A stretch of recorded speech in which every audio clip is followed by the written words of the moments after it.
JICA Lecture Series of Japanese Development Experience to Date, in line with JICA Global Agenda. Cooperation Strategies by Development Issues.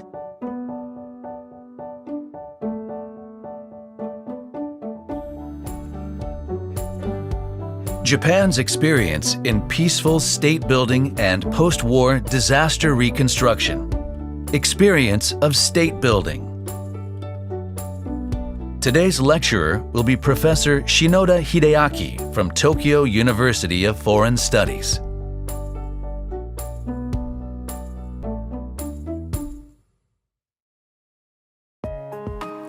My name is Hideaki Shinoda, and I am a professor at Tokyo University of Foreign Studies. This lecture introduces the beginnings of Japan's modern state building. By looking at how state institutions were developed in Japan, I hope to provide a source of comparison for efforts in other countries. Behind the conflicts that are occurring throughout the world today, the creation of state institutions in individual countries and regions is a major issue. Although the background to conflict differs in every country and region, we can learn lessons from the experience of state building in Japan that can be shared by other countries. In Japan, modern state building has been underway since the 1868 Meiji Restoration, which abolished the previous system of rule by samurai warriors. Let's start by focusing on the Meiji Restoration, the revolution that paved the way for Japan's modern state. What caused the Meiji Restoration? There are many problems in Japan at the time. In 1853, after the US naval warships, known as the Black Ships, visited Japan, people who felt uneasy about the traditional samurai-centered Edo shogunate system began to seek a new system.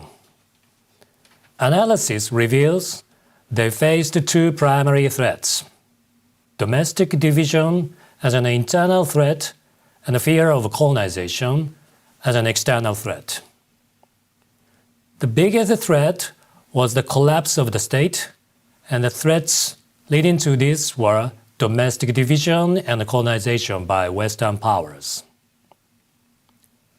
Under the traditional system of the Edo shogunate at the time, Japan was unable to secure sufficient military power or build relations with foreign countries, so it could not counter the threat of colonization by Western powers. Looking at the domestic system, the lack of values shared nationwide and lack of a strong central government made it impossible to compete with the Western powers.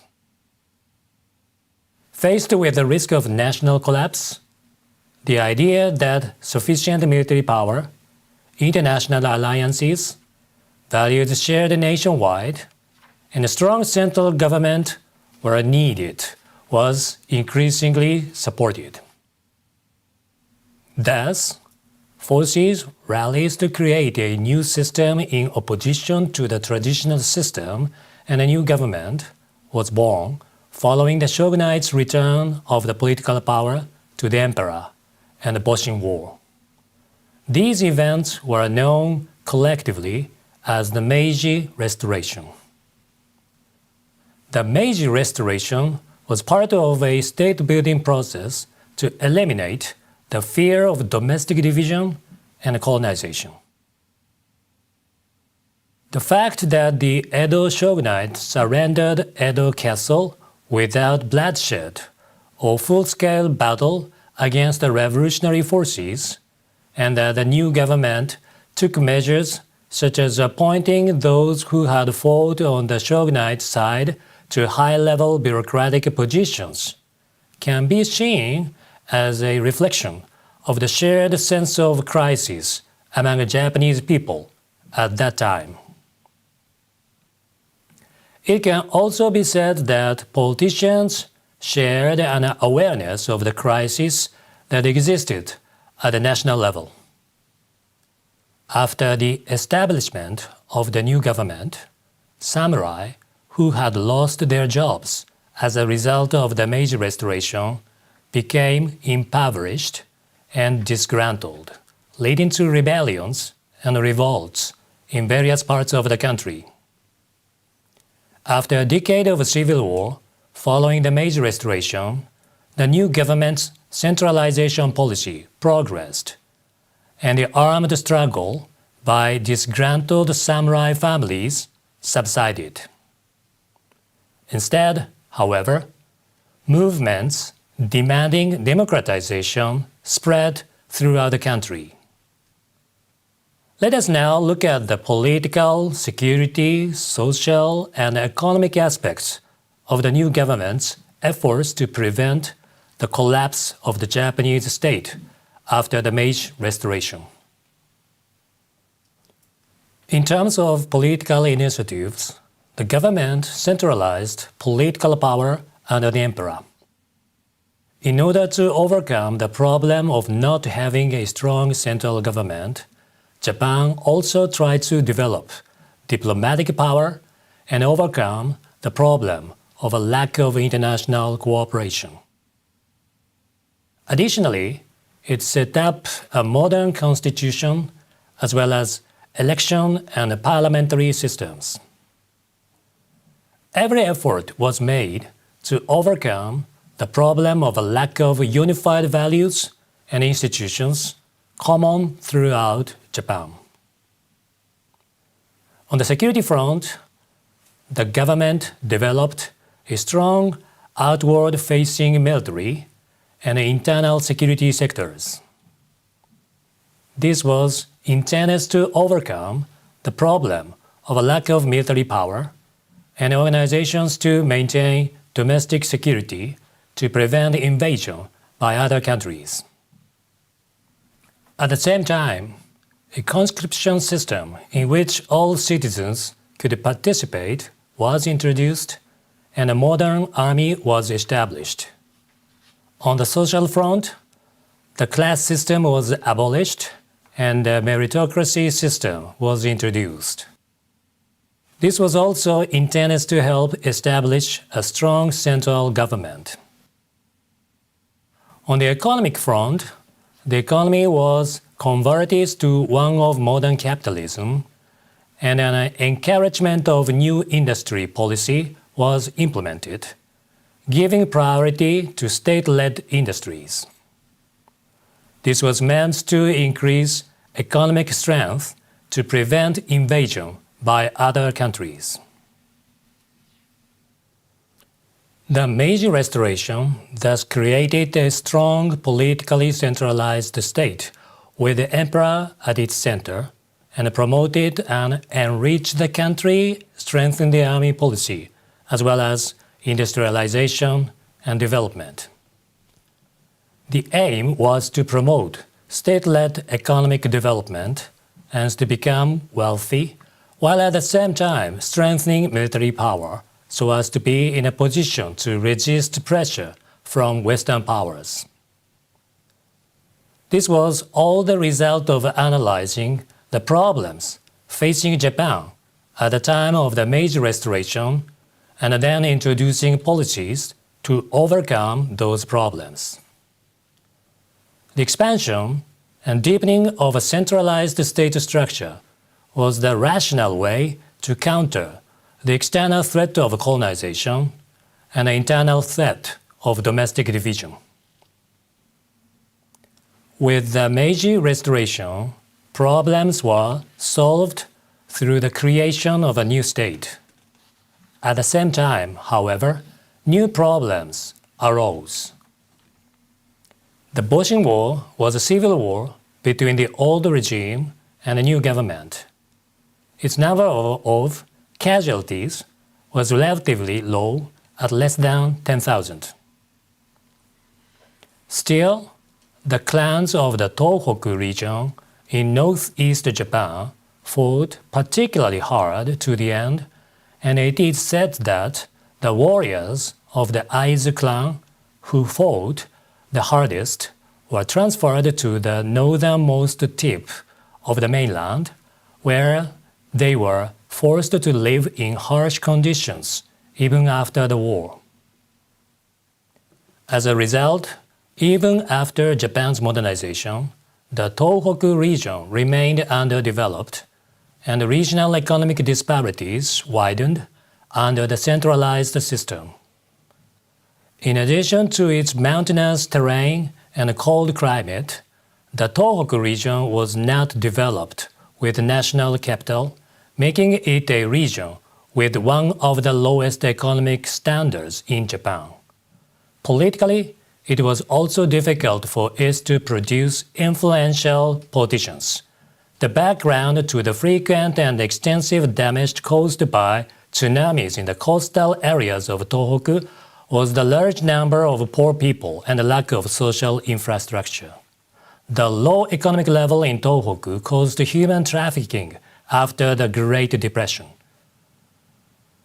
In the rush to build a centralized state, comprehensive development of the country was put on the back burner.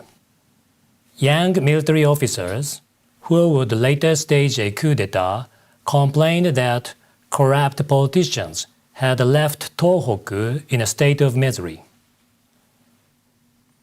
Since joining the state apparatus was a powerful way to rise in the ranks, it is said that many members of the army were also from the poor farming class in the northeast. Since the purpose of establishing the new state institutions was to resist foreign invasion, the military was a major force within the new government. While this was a necessary measure for the initial goal of preventing foreign invasions, the military soon became too powerful. Politicians found it difficult to control the military, and foreign wars were fought repeatedly. Domestically, the excessive centralization of power led to the suppression of popular movements and human rights violations.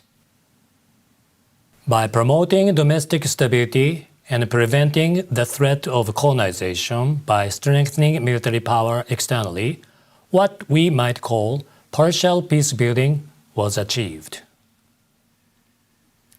The institutions of the state created by the Meiji Restoration succeeded in achieving solutions to the problems that were recognized at that time, but they also created new problems that were byproducts of those solutions.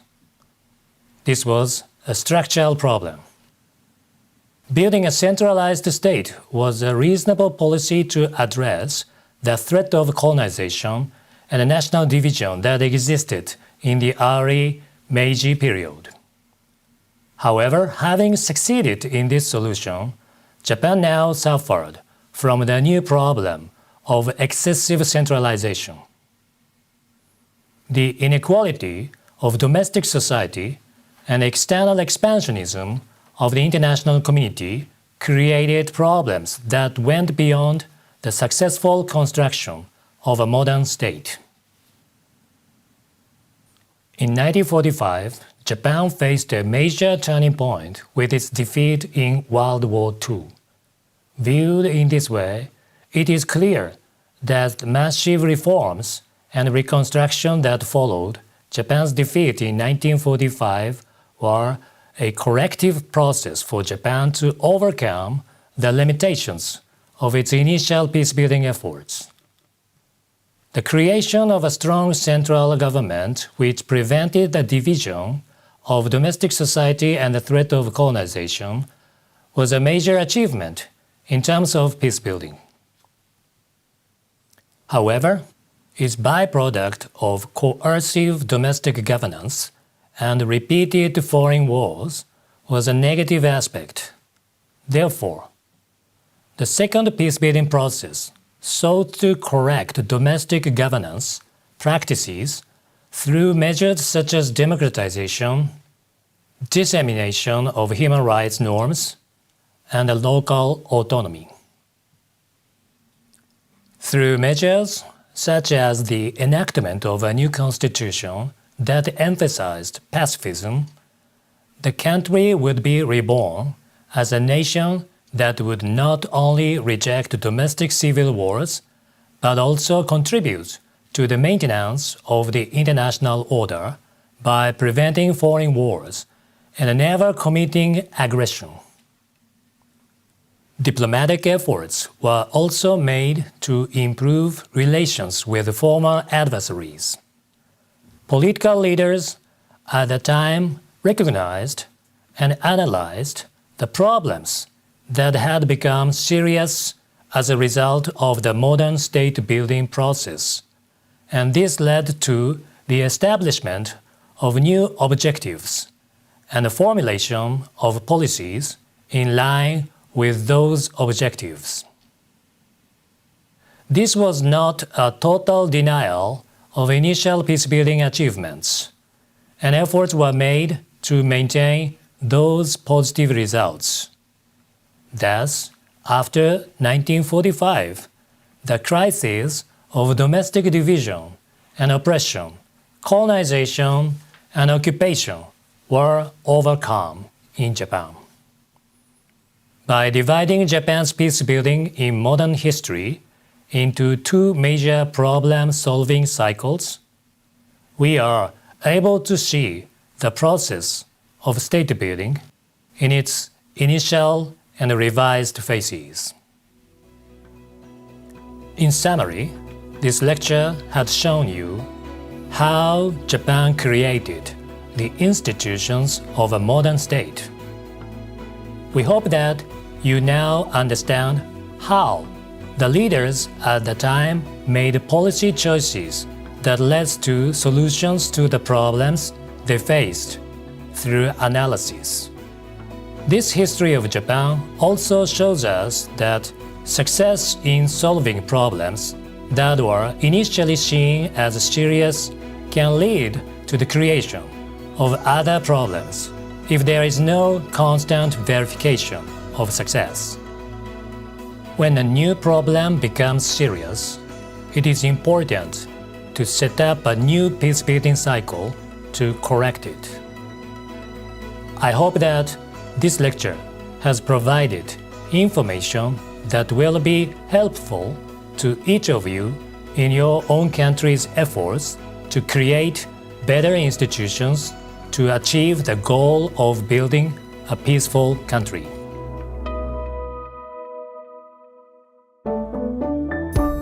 Japan has modernized from a non-Western background to establish a free, democratic, prosperous, and peace-loving nation.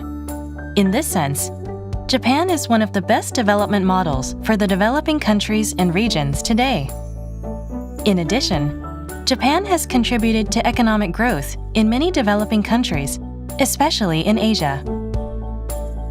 Therefore, we would like to share with you Japan's unique experience of modernization, which is different from Western countries, and cooperation for developing countries through this video material. This video series provides a comprehensive summary by development issue according to the lineup of JICA's cooperation strategy called the JICA Global Agenda.